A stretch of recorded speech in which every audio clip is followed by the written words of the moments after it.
aujourd'hui avec un nouveau tuto Art Journal. Alors, après être allé dans la Lune, être redescendu sur Terre pour aller voir une exposition de Dali, ensuite on est passé par le Japon pour voir les cerisiers en fleurs, et là je vous emmène cette fois en Égypte avec cette petite Stampin' Bella dépitée, notre amie Cléopâtre.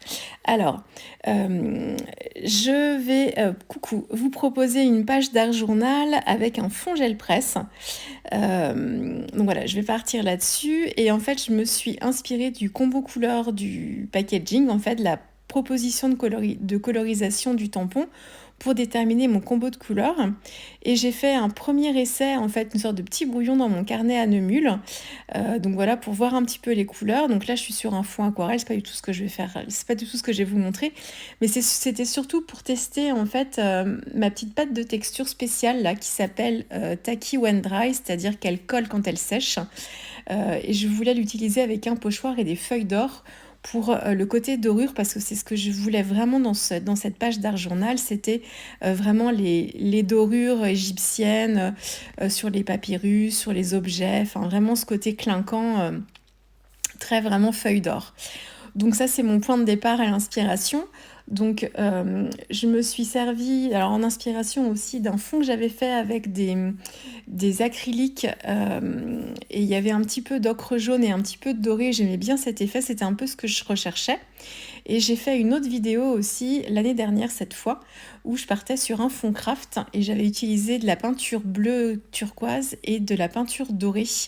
Et j'avais utilisé les petits chats que j'ai utilisés là aussi d'ailleurs. Et je vais vous la mettre en incrustation, la vidéo. Donc voilà, donc je suis repartie dans cet esprit-là que j'avais déjà fait. Et voilà. Et après, bon, forcément, c'est une nouvelle page, donc avec des petites choses nouvelles. Donc j'ai travaillé sur un fond craft. Vous verrez qu'après, finalement, le fond craft n'a pas trop d'importance. Alors peut-être que pour le fond, finalement, ça apporte quelque chose, que ce soit du craft et pas du blanc.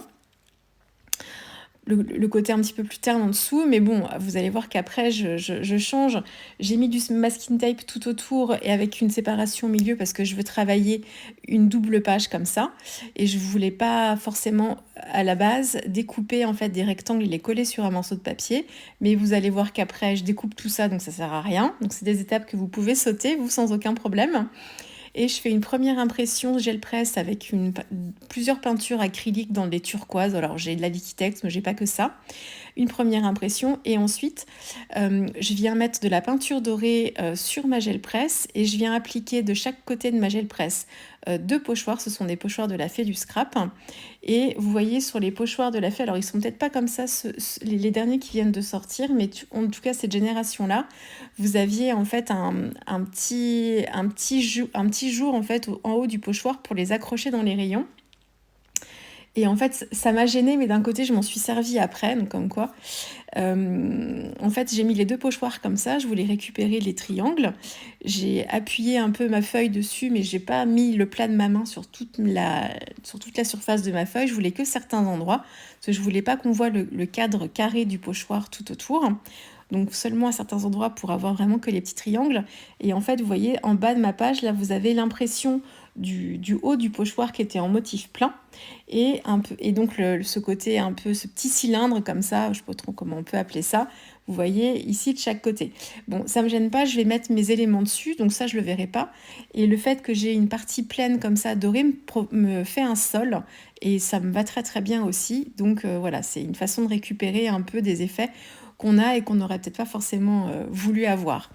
Ensuite, alors ce que j'ai testé dans mon petit carnet et que je vais vous montrer ici, c'est donc ce petit gel médium qui est un petit peu spécial, parce qu'en fait quand il sèche, une fois qu'il est sec, en fait il devient hyper collant, et on l'utilise beaucoup ce gel pour appliquer du foil notamment. Ça fonctionne très très bien. On peut l'utiliser sur les pochoirs, c'est ce que j'ai fait sur ma petite page ma petite page brouillon en fait dans mon carnet. Seulement, il faut faire attention parce que c'est un gel médium, c'est pas forcément une pâte de texture, donc c'est épais, mais pas très très très très épais, et du coup vous pouvez avoir du gel médium qui passe sous votre pochoir. Donc moi dans mon carnet, le souci c'est que déjà j'utilise un pochoir avec des motifs qui sont relativement grands, donc c'est plus compliqué. J'ai utilisé un petit couteau à peindre mais qui n'était pas très grand, et du coup c'était pas forcément adapté, et en plus je travaillais sur une surface de papier qui était pas forcément très très plate puisque je l'avais travaillé ma page avec mes aquarelles et j'avais séché au heat gun, ce qui fait que ma page se gondolait un tout petit peu. Donc du coup, j'avais plein d'effets négatifs qui ont fait que mon gel médium est passé sous mon pochoir et quand j'ai appliqué ma feuille d'or après, une fois que ma pâte a été sèche, ça m'a mis des feuilles d'or aussi sur mes bavures en dessous et du coup, c'est pas que c'était pas joli, mais bon, c'était pas super net quoi. Donc c'est très bien, c'était une petite page de test, donc du coup ça m'a servi de leçon. Donc en fait ici, je n'ai pas du tout utilisé le gel médium avec un pochoir, j'ai juste utilisé un petit pinceau. Alors qu'est-ce que j'ai pris ? J'ai dû prendre un petit pinceau, voilà c'est ça. J'ai pris un petit pinceau et je l'ai appliqué en fait en fine couche. Et pourquoi j'utilise ça ? Parce que je pourrais très bien utiliser du gel médium tout simplement pour venir coller mes feuilles d'or, parce que le gel médium c'est de la colle. Le souci, c'est que le gel médium classique, lui, il sèche relativement vite et une fois qu'il est sec, il colle plus. Donc, c'est sympa, vous avez mis votre gel médium, mais il faut travailler super rapidement pour pouvoir mettre après vos feuilles d'or par-dessus. Alors que celui-ci, c'est tout l'inverse. C'est-à-dire que vous badigeonnez en fait là où vous voulez et ensuite, il faut le sécher un petit peu, parce que si vous appliquez les feuilles d'or tout de suite, la matière est trop humide et du coup ça va mâchouiller vos feuilles d'or, donc il faut vraiment que ce soit sec. Une fois que c'est sec, ça se durcit et ça devient collant. Et du coup, ça reste collant après tout le temps. Donc vous avez largement le temps. Là, moi j'ai mis un petit peu de temps là, parce que j'ai pas utilisé des grandes feuilles d'or, c'est juste j'ai utilisé des pétales en fait, donc ça m'a pris un petit peu de temps de faire ça. Mais du coup, j'ai pu très bien travailler, en fait. J'avais tout mon temps pour le faire, puisque c'est resté très collant. Et l'avantage aussi, c'est qu'on ne s'en met pas forcément plein les doigts, parce que c'est collant, mais on n'a pas de colle sur les doigts. Donc franchement, un super bon produit. Juste faire attention quand on l'utilise avec les pochoirs. Alors ça fonctionne très bien avec les pochoirs aussi. Mais c'est comme certaines pâtes, en fait. Il y a des pâtes de Finaber aussi, dorées, qui sont très très bien, mais qui sont un petit peu plus onctueuses. Et du coup, il faut faire attention quand on les utilise, sur le support qu'on utilise et le type de pochoir qu'on prend. Donc voilà, donc plein de feuilles d'or. Je ne me rends pas du tout compte du coût que ça a. Moi, j'ai des grandes plaques de feuilles d'or, mais j'ai l'impression que ça coûte super cher. Alors que mon petit pot de pétales d'or Nuvo, je l'ai depuis très longtemps. Alors, je ne m'en sers pas tout le temps non plus. Mais j'ai l'impression que je peux faire quand même pas mal de réa avec. Là, j'ai quand même pas mal de surface sans en consommer beaucoup. Donc je pense que c'est quand même plus économique. Et puis à la finale, de toute façon, j'ai l'impression que ça fait un peu la même chose pour mon utilité, donc pas de souci. Et alors, pardon, mais la colorisation dure longtemps là encore, donc j'ai le temps d'y revenir après. Donc une fois que j'ai fait ça, je trouvais en fait que donc j'avais des feuilles d'or, donc j'avais des dorures, ça me plaisait bien, mais il manquait de relief quand même sur mon fond. Donc j'ai travaillé le ton sur ton, comme j'adore ça, vous savez bien. C'est mon dada, le ton sur ton. Et en fait, je suis venue avec une pâte de texture, donc Finaber encore, qui s'appelle Jewel Effect Past, pâte de effet bijou, c'est la traduction française. C'est la Golden Dust. Et en fait, donc c'est une pâte de texture qui a des petites paillettes dedans. Donc, elle est dorée déjà la pâte et en plus il y a des paillettes dorées dedans. Et donc ces paillettes dorées, je trouvais que ça se mariait bien avec la couleur de mes pétales dorés aussi, parce qu'il faut faire attention, hein, vous savez, il y a différentes teintes d'or et un or va pas forcément avec l'autre. Mais là je trouvais que ça convenait bien et là du coup j'ai utilisé mon pochoir Lune que j'avais déjà utilisé dans ma petite page brouillon. Je trouvais que en termes de motifs ça se rapprochait un petit peu de certains motifs égyptiens. Donc voilà, et je l'ai appliqué juste sur les feuilles d'or en fait comme ça, de chaque côté de ma page.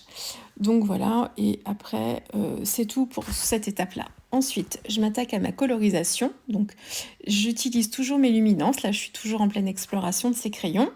Donc je prends pas de risques. Je fais tout comme le modèle. Enfin, j'essaye en tout cas. Ça, c'est super bien. Alors, ne croyez pas qu'en copiant le modèle proposé, ce soit pas un bon exercice pour vous, parce que justement, quand on essaye de faire comme le modèle du packaging, ça nous force à chercher les bonnes couleurs et les bonnes associations de couleurs. Donc ça, c'est un très bon exercice. Alors, on n'a pas la créativité du choix de couleur, puisque le choix de couleur, il est déjà sur le packaging. Par contre, de choisir ses couleurs dans sa boîte, moi, les luminances, donc, j'ai des couleurs bien déterminées. Et j'ai pas forcément les bonnes couleurs de crayon qui se rapprochent exactement du modèle. Donc, il faut essayer de chercher des combinaisons pour qu'une fois qu'on mélange les crayons ensemble, on obtienne vraiment la couleur que l'on souhaite. Donc, les techniques de colorisation sont toujours les mêmes. Donc les luminants sont des crayons à base de cire qui se mélangent très très bien, qui sont assez gras.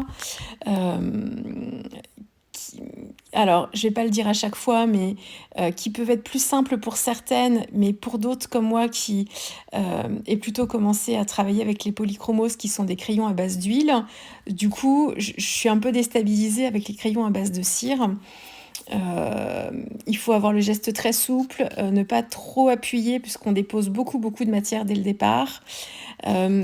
Donc voilà, ça se travaille un petit peu différemment, mais ce sont des super bons crayons comme toutes les gammes, que ce soit les gammes de Caran d'Ache ou les gammes de Faber-Castell ou celles de Derwent, ce sont des très bons crayons. Après, tout dépend avec lesquels on commence. J'aurais envie de vous dire, et ensuite ça dépend, il y a du bon dans chaque. Il n'y a pas de mauvais vraiment, hein, c'est qu'une question d'habitude. Alors du coup, en termes de couleur, pour la peau, c'est toujours à peu près pareil. J'ai le burnt ochre, le dark flesh, j'ai le herculaneum comme d'habitude et le burnt ochre à 10%. Donc voilà, ça c'est mes couleurs. J'ai utilisé le burnt ochre à 50%, un peu plus fort, et je pense que j'ai même dû prendre le burnt ochre, le 77, pour faire un teint un petit peu plus mat à ma petite Cléopâtre. Donc ça, vous me l'avez déjà vu faire pour Dali, tout ça. Bon, je ne vais pas revenir dessus hein, pour la couleur peau et pour la mise en couleur de cette partie. Et ensuite, pour la tunique, je suis partie sur le Light Malachite Green. Et en fait, j'ai fait une base de middle vert de gris. C'est le 700... Alors, j'ai les noms en anglais, moi, pardon. Hein, c'est le 713, donc c'est un petit vert pistache. Et ensuite, donc, je l'ai mis en base pour avoir un petit fond vert. Et ensuite, j'ai travaillé mon dégradé avec le Light Malachite Green. C'est le 181. Et ensuite, je suis venue avec le turquoise bleu. Enfin, le bleu turquoise, du coup, 171. Et le bleu chrysocolla, le 671. Voilà. Et je suis venue travailler le dégradé comme ça. Donc, sur la tunique extérieure, j'ai une base de vert. Et ensuite, sur la tunique centrale, là, par contre, j'ai que du bleu. Alors, pourquoi j'ai mis du vert sur l'autre partie? C'est parce que sur le petit packaging, en fait, on a la partie centrale de la tunique qui est vraiment bleutée. Très très bleu, et l'autre qui est un petit peu plus turquoise vert, et j'avais pas de couleur qui convenait bien dans les luminances pour faire cet effet là, donc je suis partie avec une base un peu verte, pistache, sauge, voilà, pour pouvoir travailler en nuances en fait, et de ne pas travailler la même couleur, vraiment avoir des couleurs différentes. Pour travailler mes ombres, alors j'ai pas osé faire aussi foncé que sur le packaging, j'avais peur de me louper. Donc j'ai fait un tout petit peu, j'ai utilisé un gris, alors là je sais pas lequel j'ai pris.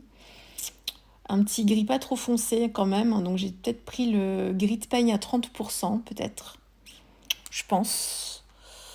Parce que le slate grey, il est un peu trop foncé. Donc j'ai dû partir là-dessus. Un petit gris doux comme ça. Et puis ensuite, pour faire la couleur or... ça je le faisais avec mes polychromos souvent. Qu'est-ce que j'ai pris? J'ai pris de l'ocre en fait, surtout, donc du yellow ocre que j'ai dû mélanger avec un peu d'Indian Yellow, donc c'est le jaune indien 523 et le 034, et j'ai un petit foncé, ça doit être la terre de Sienne, le 036 que j'ai utilisé aussi pour assombrir. Ça, c'est pour le doré. Pardon, les chiens, j'ai pas grand-chose à vous dire, parce que bon, c'était juste histoire de les mettre en couleur, mais bon, il n'y a pas trop de difficultés. Je me rends compte que la partie collier, là, tout en haut, je n'ai pas travaillé les ombres, il faudra que je fasse ça. Bon, c'est pas grave. Et puis après, ah oui, les yeux, j'avais galéré pour mon petit essai. Là, je m'en suis un peu mieux sortie, comme quoi, hein, encore une fois, l'expérience.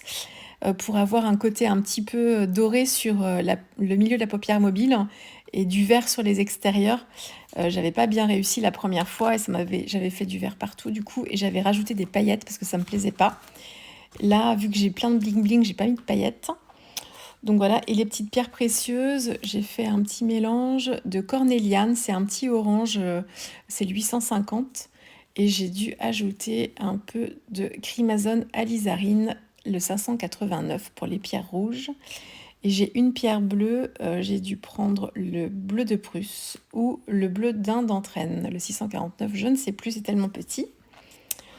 Voilà, et puis pour mes chiens, bah, c'est exactement les mêmes couleurs. Alors j'ai utilisé des marrons, mais là je me suis fait plaisir, hein. J'ai pris un dégradé de marron, donc j'ai dû partir avec le burnt ocre, le 77, et puis après je suis montée en intensité, oui, en intensité. J'ai dû faire le natural recette, le burnt sienna, le dark flesh, enfin bref, plein de marrons. Il n'est pas nécessaire d'avoir autant de marrons, ça c'est pour le chien central. Pour mes tamponnages des chiens, j'ai utilisé la technique du cache pour avoir vraiment mon petit ensemble. Je dis des chiens, mais ce sont des chats. Mon petit ensemble de chats, c'est les chats égyptiens, hein, c'était pour faire un petit clin d'œil. Voilà, et pour les chats de chaque côté, c'est les mêmes couleurs que j'ai utilisées pour la tunique de Cléopâtre. J'ai juste varié un petit peu les intensités de couleurs. Et pour le chat de droite, j'ai travaillé avec un crayon blanc pour avoir une tête un petit peu plus claire et qui soit un petit peu différent des autres chats, pardon, décidément. Et pour le chat de droite, j'ai fait un petit mélange avec un peu de marron et un petit peu de bleu. Voilà, j'ai détouré tout ça, j'ai repassé sur les traits du tampon avec un petit crayon gel fin, un petit crayon Pilot. Je vous l'ai déjà dit ça, il s'encrasse, hein, c'est normal, mais les crayons gel, ils sont résistants, donc il n'y a pas de souci. Moi, quelquefois, à chaque trait, je suis obligée de venir essuyer mon crayon sur un papier brouillon pour pouvoir en fait le décrasser et vraiment m'en servir sur les zones qui sont très très grasses. C'est normal, mais ça résiste bien. Ensuite, j'avais donc redécoupé mes pages parce que ça me plaisait pas, et puis avec ma pâte de texture, ça avait débordé, ça m'embêtait, donc j'avais fait exprès après de pas trop faire attention à ça.